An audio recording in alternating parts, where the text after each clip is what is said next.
எல்லோருக்கும் வணக்கம். வந்திருக்கும் ப்ரெஸ் மீடியா நண்பர்களுக்கும் மேலும் வந்திருக்கும் எல்லோருக்கும் வணக்கம். நான் ரொம்ப ரெண்டு மூணு நாளாக படம் ரிலீஸ் ஆனதுலேருந்து நான் கொஞ்சம் ஏதோ நியூட்ரல் ஜோனில் எங்கேயும் ஒரு ஸ்பேஸில் தான் இருக்கேன். என்ன நடக்குதுன்னு தெரியல ஆக்சுவலி.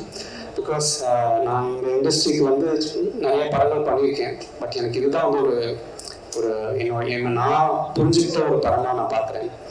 அதுக்கு முக்கியமான காரணமாக இருந்த என்னுடைய இயக்குனர் மாரி செல்வராஜுக்கு ரொம்ப நன்றி. ரஞ்சித் அண்ணனுக்கு ரொம்ப நன்றி.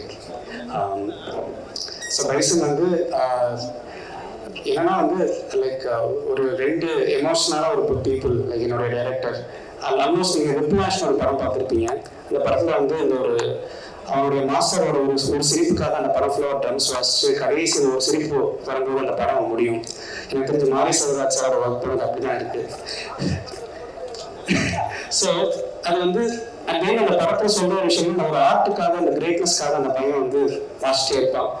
ஸோ இந்த படத்துல என்ன எவ்வளோ வாசிப்பேன், இப்படி வாசிப்பேன், தாய்களை வாசிப்பேன், இப்படிலாம் வாசிச்சிருக்கேன், மேலே வாசிச்சிருக்கேன், கீழே வாசிச்சிருக்கேன். சார் வந்து ஓகே நெக்ஸ்ட் என்ன சொல்றீங்களா, அது எதுவுமே ரெஸ்பாண்ட் பண்ணவே மாட்டேங்கிறாரு. அப்புறம் வந்து அப்போ எதுவுமே சொல்லல எனக்கு. அப்புறம் வந்து அவர் எங்கே இது பண்ணாலும் படம் முடிஞ்சு எல்லா இன்டர்வியூஸ்லையும் என்னை பற்றி பேசும்போது தான் எனக்கு தெரிஞ்சுது.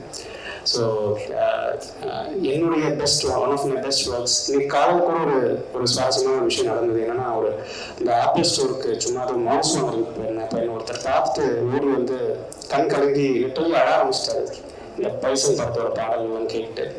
ஐ திங்க் ஒரு டெக்னீஷியனோட ஒரு பெஸ்ட்டை வந்து நமக்கே நம்ம யாருன்னு தெரியாது. ஸோ அந்த ஒரு ப்ராசஸ் வந்து சம்டைம்ஸ் ரொம்ப கடினமாக இருக்கும்.